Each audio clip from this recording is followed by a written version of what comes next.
name is Daman Devs, your host for my weekly show, My Top Tips. This is episode 74.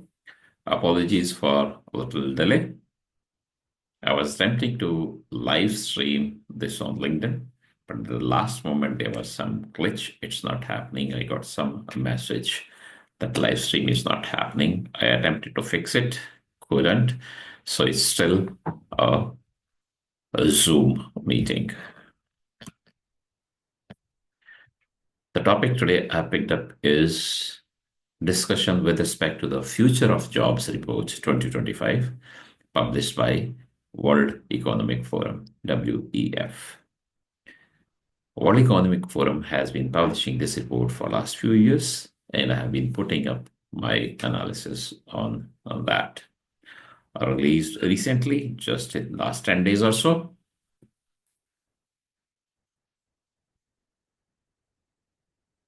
So this is 74th episode of my show, Inching Towards the Century. I'm looking forward to this with your help. We explore today the insights from the WEF Future of Jobs Report 2025 and its implications for resilience practitioners.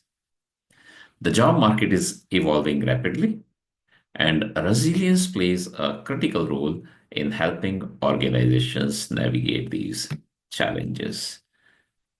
In the beginning itself, a disclaimer that all the data, figures, pictures that I'm using are from the report, World Economic Forum, Future of Jobs Report 2025. But what I talk about those are my own words, my own interpretations or understanding. The first figure in next 5 years, 25 to 2030, 170 million jobs will be created. But at the same time, there will be loss of jobs. Also, we cannot ignore that. 92 million jobs displaced. So job creation and displacement trends highlight the dual challenges of growth and loss. Resilience practitioners must address both to ensure continuity. Net growth of 7% or 78 million jobs is expected. I have not gone deep yet to see what will be the increase in unemployment, what will be the need of number of jobs required, but availability fulfillment will be to the tune of 78 million jobs. These are global figures. We also have seen in the report largest growing and declining jobs by 2030 and the same of fastest movement on these. We will see these two slides. So we see a significant demand for jobs related to agriculture, technology, and healthcare. Here at the top, we see 3, 4, 5 of these. For example, roles like farm workers, software developers, and nursing professionals are thriving or will be thriving in next 5 years or so. But in red, we see decline also. The roles of cashiers, administrative assistants, and stock keeping clerks will be going down. And it's understood easily that automation and digitization are major drivers for this shift. This is a risk. As resilience practitioners and as resilience risk practitioners, risk and resilience practitioners, we need to be able to take care of this risk, and I will talk a little about that also in a while. If we see labor market drivers, there are 5 key. We see technological change, green transition, demographic shifts, geoeconomic fragmentation, and economic uncertainty. The moment we talk of uncertainty, we talk of risk management. Risk and resilience go hand in hand. Risk, business continuity management, operational resilience, organizational resilience all go hand in hand. These are not either or. We should be very clear about it. These are and. We need to do all, we need to keep improving at all fronts. The green transition is driving job creation, especially in sectors like agriculture, energy, and transportation. These drivers demand more focus on sustainability and resilience practices. Once again, many of us, most of us around globe, when we think of sustainability, we start thinking of environmental sustainability. But sustainability, to me, according to me, is not just environment, pollution, etc. It's the overall sustainability of the business. And hence, risk, crisis, business continuity, and resilience come into picture. All these make us sustainable or move us upwards on this sustainability chain. Digitization is happening. We all know this easily. This slide is talking about the transformation, how the business is going to transform. And at the top, very easy to see, broadening digital access, a rising cost of living, higher prices of inflation. So lifestyle is improving, which means cost has to go up. Increase efforts and investments to reduce carbon emissions. Everyone is working, wants to work towards the neat, clean world. Increase focus on labor and social issues and slower economic growth. That economic growth, which is slower, remains to be a challenge for many years. Artificial intelligence is the buzzword, is the talk of the town, is the need, according to me. 86% responders would say AI and information processing technologies. These are going to transform the businesses. While robots and autonomous systems will stay at or stayed during the study stayed at 58%. Number three would be energy generation, storage, and distribution, a big challenge and big area of focus. This is from sustainability, environmental, United Nations Sustainable Development Goals, all put together, greener work, whatever we do. Tomorrow, I wouldn't hesitate to talk about green business continuity management and green resilience also. 30% will be new materials and composites will look into or push organizations towards transforming their business. So automation and AI are game changers, but also pose risks such as skill gaps. We'll talk about that also, and workforce transitions. Ethical use of AI is required. Resilience practitioners must integrate these challenges, these changes into continuity planning to mitigate potential disruptions. A lot of automation is happening. Even AI, which is number one on the slide, is a technological change happening in the world. Our dependency on technology is increasing, is going to increase further, which means risks related to technology failure are also going to increase. So we need to focus more towards cyber resilience, IT disaster recovery, business continuity management, and overall business resilience or organizational resilience. Similar to the previous one, but it's showing the jobs which are growing fastest. Once again, at the top, we will see big data specialities, fintech engineers, AI and machine learning specialists, software and application developers. This is all technology related jobs are growing will continue to grow in next 5 years at the fastest pace. Technology still remains to be the growing fastest with respect to job creation, more than 50% belonging to this area on this slide. Top 5, 6 we will see is all technology related. But if you look at the declining, traditional routine desk jobs are likely to see decline.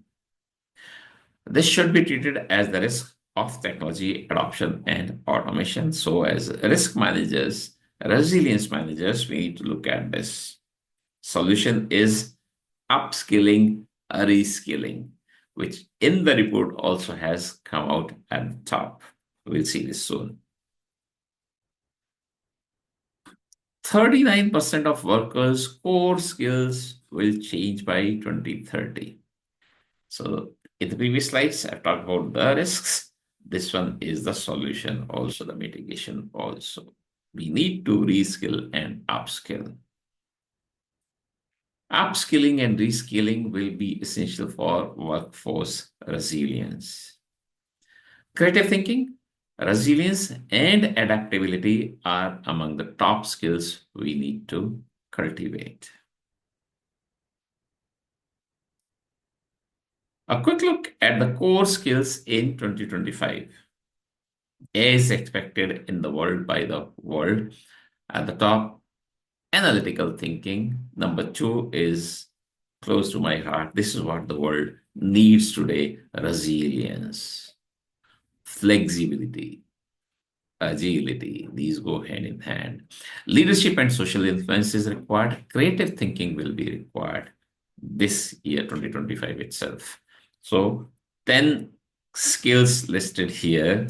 My view is that creative thinking, curiosity, and lifelong learning, we see lifelong learning also, go hand in hand and produce new products and services through incremental or breakthrough innovations. So, innovation is required to be resilient, to be efficient, to be effective, to be sustainable. Again, when we think of innovation, it need not necessarily be a big breakthrough innovation. Even small incremental innovations are good, are required, must be looked at. Quickly, a case I'm sharing. A power and water transmission company in Abu Dhabi recently employed us for the one or the first of its type BCM competency management project.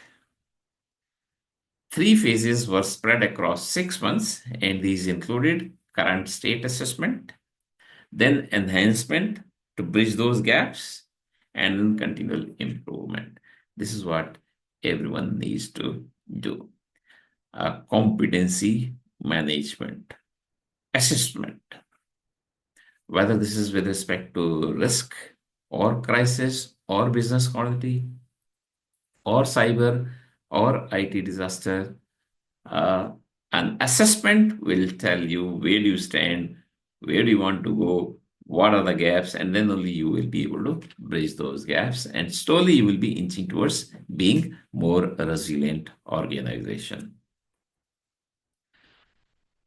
By 2030, there'll be little change in the skills.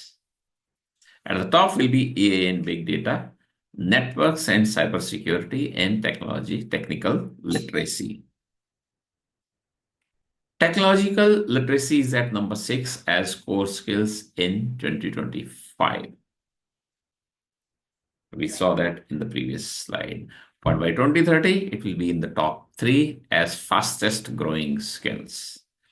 Resilience skills seem to be slowing down by 2030, but in growth only, not in requirement. We will still need people, practitioners in the resilience domain.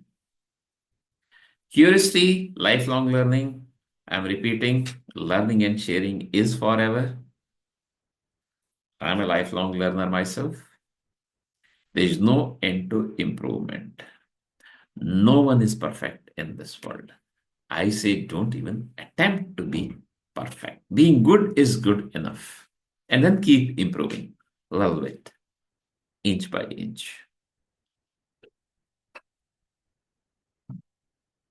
If we represent the globe, the world, in terms of 100 people, then 41 would not need upskilling by 2030. So they can remain in their comfort zone with a disclaimer, it's a risk. But 29 would be upskilled in their current role or will need upskilling. This upskilling may happen through the organization. Organization may like to do the one change your skills, upgrade your skills, or Daman will have to do himself. 19 out of 100 or 19% would be upskilled and redeployed. So 29 within the current role, but 19 will be redeployed. The role will change. Let's be ready, mentally prepared for change. Change is the only constant. 11 would be unlikely to receive the necessary upskilling. So this is a risk area. What I suggest is do a self-check. Where do you fall on this graph, on this chart? Out of 41 or 29 or 19 or 11. The biggest risk is with the 11. They need to work hard. Individuals as well as organizations should look at deploying counselors, coaches, mentors, and guides for career progression. All this mix, especially once again, the 41 left. If you look at 29, 19, and 11, specifically 11, my recommendation, I say strong recommendation is start looking at some coach, guide, and or mentor. Even organizations should start using them more. It's a big transformation happening in the world, in the organization. It's not going to be an easy change. The organizations are dealing with people. Technological change is easy. Managing people is a big challenge. So please take help of these counselors, mentors, coaches, and guides.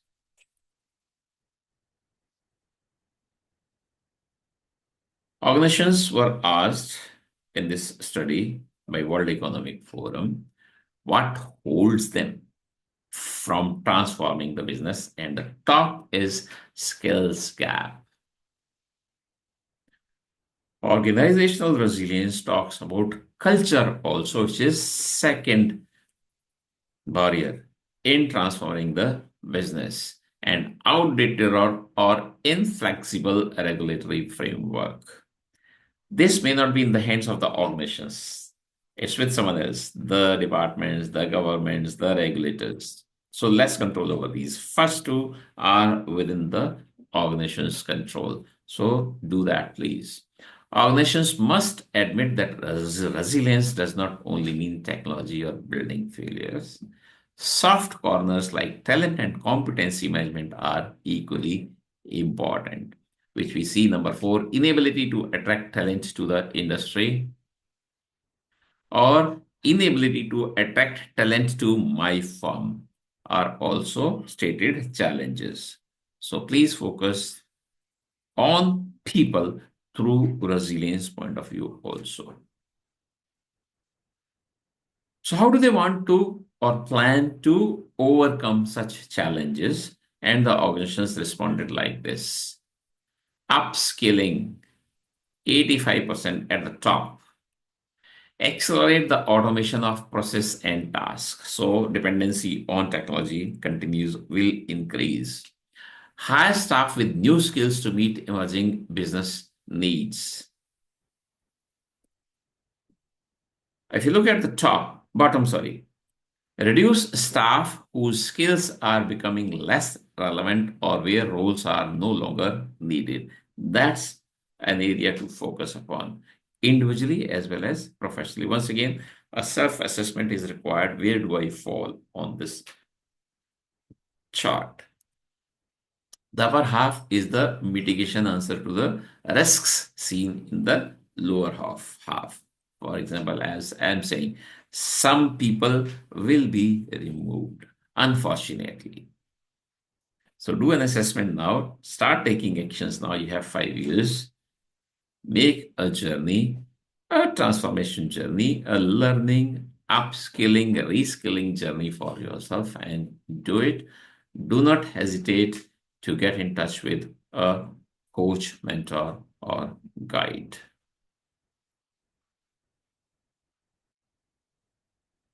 In next 5 years, as expected, I will always look forward to this. Employee well-being is top of mind for talent attraction as well as retention. We need to take care of people, as simple as that.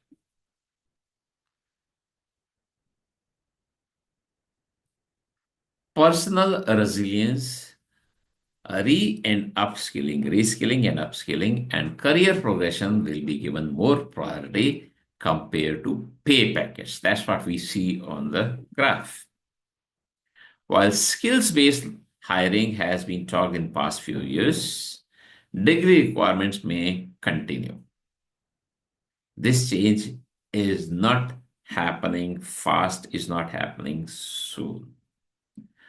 Remote or hybrid work or working hours are not top of the mind for top management. This is very, I will say, eye opener point here, an eye opener point here. Lot is being talked after COVID-19 pandemic. During COVID-19 pandemic, it was work from home, remote, then it became hybrid, and then a voice from the management, a return to office, and the opposition by employees, resistance by employees. It seems the organizations, the top management is not looking at this point at a high priority, it's a low priority. It means to me that a return to office is inevitable.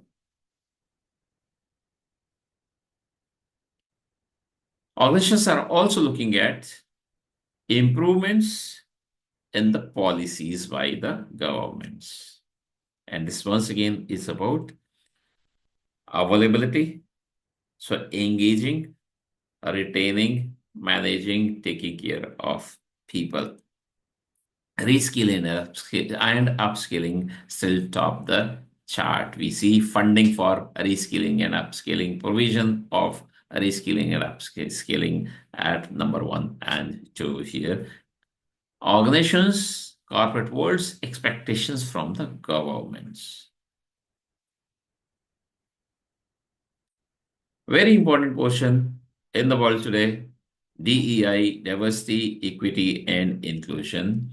83% of employers have DEI priorities. That's very good.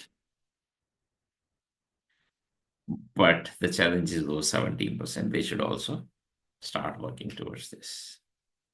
And if you look at the overall component, 76% is women, 56 those with disabilities, and 52 the youth, Gen Z, those who are under 25. So these three appear to be the main components in the DEI program. The remaining 17%, because 83% have the DEI priorities, the remaining 70% may like to link this to their resilience program so that they have focused approach on this. Women, person with disabilities, and Generation Z are the focus. Innovative ideas may be required to employ, engage, and retain them through reskilling and upskilling projects. We also have seen a change in the world. Disabled is now called specially abled. So let's start using those words. In India specifically, a change has happened in the last few years. Viklang, which was disabled, is called Divyang, specially abled. Still talking of DEI, Organizations' diversity, equity, and inclusion programs will focus on, for example, at the top will be run comprehensive DI training for managers and staff. It's easy to say, but people do not even understand our policy, our approach. So trainings will be required. Targeted recruitment, retention, and progression initiatives. Number two, and set DIE goals, targets, and quotas. If you do not plan, you will not be able to do well. You will not be able to achieve. But I see two surprises here. The last is employ a DEI officer at the bottom. I would have expected this to be at the top. We need to have a person dedicatedly looking into this. That way I've been talking about even for resilience. I'm saying a new role is required. SORO, Chief Operational Organizational Resilience Officer. Supply chain appears for the first time in such discussions. TPRM is gaining focus. TPRM is third party risk management. From all guidelines, mandates on operational resilience, there is focus on third party risk management. So that is through resilience point of view as well. It is understood easily that our dependency on technology is increasing, will continue to increase. If currently we see 22% is technology, 30% is a combination of technology and human beings, 47% still being done by people. By 2030, it'll be equal distribution. There will be equal distribution of work among the men, machine, and the combination by 2030. So, increased dependency on technology will bring increased risks also.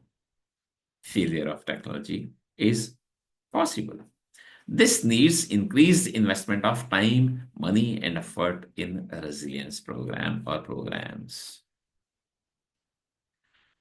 Artificial intelligence has been impacting us a lot. 77% organizations would say reskilling and upskilling existing workforce to better work alongside AI. AI is not to be taken as an enemy. It is not foe, it's a friend. It's inevitable. 69% would say hiring new people with skills to design AI tools. So just saying AI is not good enough. Someone has to design AI tools, then someone has to use it. And the users always are many more. One company produces laptop, 10,000 laptops, for example. So 10,000 users are there. They need to be trained on that. That's why training on AI, upskilling and reskilling on AI with respect to AI is very important. Good signs that downsizing the workforce is only the last resort. If you see 41% at the bottom are saying downsizing workforce where AI can replicate people's work. So as of now, I don't see any challenge with respect to losing our jobs because of AI. That's a good news. Upskilling and reskilling are the top priorities, and no one says no to AI. Once again, a very positive sign, a positive outcome from the analysis from the research by World Economic Forum that it reflects a broader shift towards recognizing the value of human capital. Organizations will would like to put more towards wages. A greater share of revenue will be given to wages. That's a good news, positive sign. That means organizations are giving importance. They are admitting, recognizing the value of human capital. This trend underlines the importance of workforce engagement and retention strategies. Higher wages may help organizations attract and retain skilled talent, which is critical for operational continuity, business continuity, and resilience. linked to rising expectations for skill enhancement, automation, and technology enhancement. Nothing comes free in this world. We will have to devote more time, money, and effort to resilience to see the fruits of it. Signals all this that employers are willing to put more into the pay packet, into the wages. This signals employers' recognition of the importance of equitable pay and mitigating social risks like employee dissatisfaction or turnover. While concluding, I would like to say shaping the future with resilience innovation, my few words: embrace change. The job market is transforming rapidly, driven by technology, sustainability, and automation. Resilience practitioners must lead the way in addressing both opportunities and risks. Prioritize skills development. Upskilling and reskilling are non negotiable for workforce resilience. Creative thinking, adaptability, and technological literacy are key for success. Foster inclusivity. That's point three from me. Engaging women, persons with disabilities, means specially able people, and Gen Z, the young ones, through innovative approaches ensures or will ensure a a diverse and empowered workforce. Fourth point I'm giving as concluding remarks is balance human and machine collaboration. By 2030, the equilibrium between human and machine efforts will redefine operational efficiency and resilience strategies. Invest in resilience. Organizations must view resilience as a comprehensive strategy that encompasses not just technology but also talent, competency management, and equitable practices. The last point is the future awaits. Resilience is not just about surviving change, it is about thriving in a dynamic, ever evolving landscape. Let us commit to creating a workforce and organizations ready for the challenges and opportunities of 2025 and beyond. Because resilient people make resilient organizations that make resilient communities and will make the resilient planet that we all look forward to. If you have any questions about this talk, today we focused on Future of Jobs Report 2025 by World Economic Forum or resilience. My views about this report, some points of the reports, how you can move on into your journey of resilience from risk, resilience.